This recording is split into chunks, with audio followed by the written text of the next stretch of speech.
One of America's most historically rich cities, Boston is known as the birthplace of the American Revolution.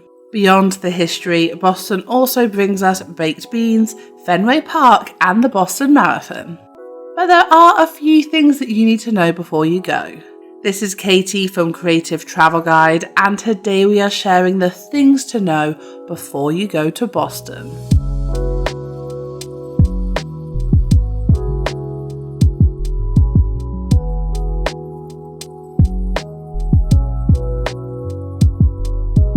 Looking for more travel tips? Make sure to hit subscribe and ring that notification bell.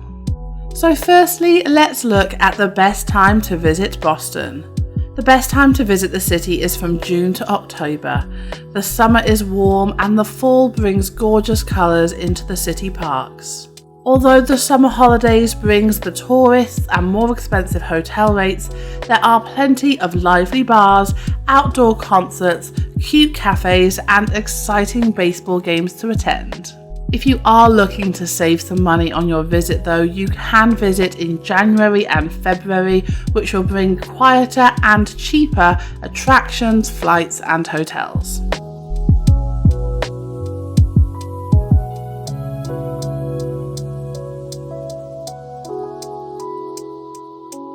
However, Boston isn't the cheapest place to visit. Typical prices are much more expensive in Boston compared to other cities in the US. Budget hostels and guest houses will cost around $40 to $80, mid-range hotels will be between $80 to $100, and luxurious 5-star hotels will cost you upwards of $200 a night. But you can save some money walking around the city or catching the MBTA, which is $2.75 a trip. When it comes to eating out, expect to pay at least $10 per meal, with dinners costing around $30 per person.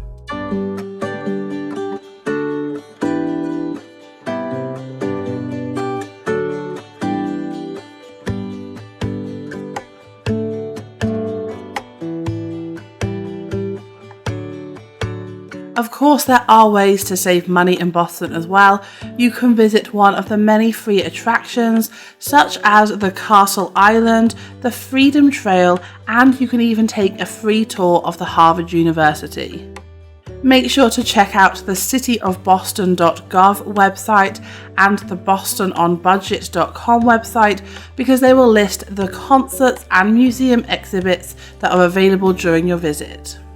You can also save money by using Groupon. You can get some fantastic deals for Boston using this website.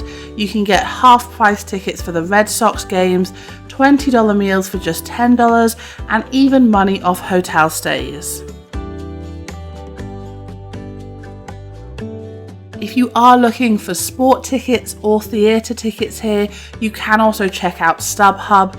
This is a place where people resell their tickets as well, and you can get some great deals, especially if you look last minute. Also, try to avoid car rentals in Boston unless you are doing a road trip around the area. There is very limited parking in the city that is affordable, so try your best to avoid car rentals and just stick to the local transport. Alternatively, you could stay outside of the city. There are quite a few hotels just outside of the city near the T line, which can save you money on accommodation, and it also means that if you are road tripping the area, you can find a hotel with cheaper parking.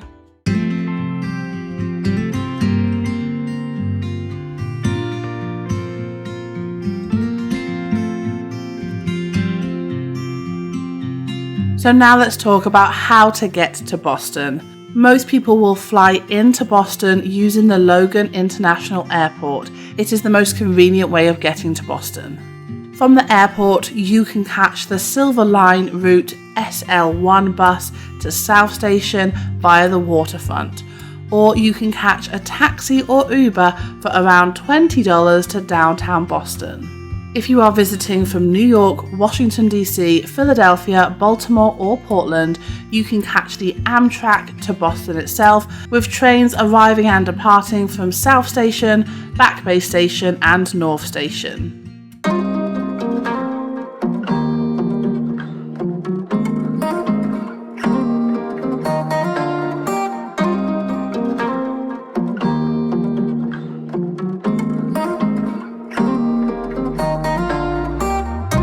And whilst you are in Boston, there are some ways to get around the city as well. Walking around Boston is a great way to see the city centre, especially if you are visiting on a budget. Take a stroll along the Charles River or rent a bike to cycle between the attractions. The MBTA, Boston's public transport system, is a great way to get around the city, with subway systems running throughout Boston and into Cambridge and nearby suburbs. You can also use the buses or commuter rail to get outside of the city centre. And just like every other major city in America, you can get a rideshare or taxi app. You can flag taxis easily in Boston, and the city is fairly condensed, so prices aren't too high. Uber and Lyft are also available, which is particularly ideal when you're travelling outside of the MBTA's operating hours. And another great way to get around Boston is by using the Hop On Hop Off trolley tour. For those looking to see lots of points of interest and short on time, you can catch this trolley tour around the city. Get on and off as you please to see the sights at your own pace.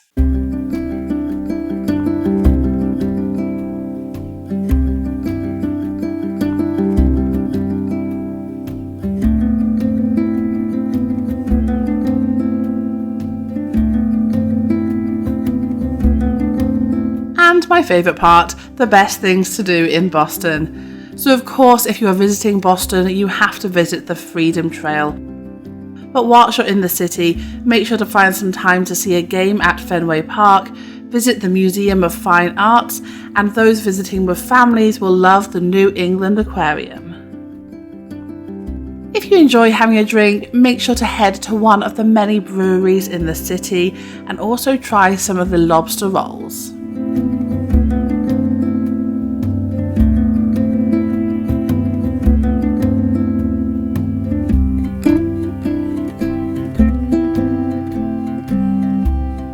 So we hope you have an incredible time in Boston. Let us know what you are most looking forward to doing in the comments below.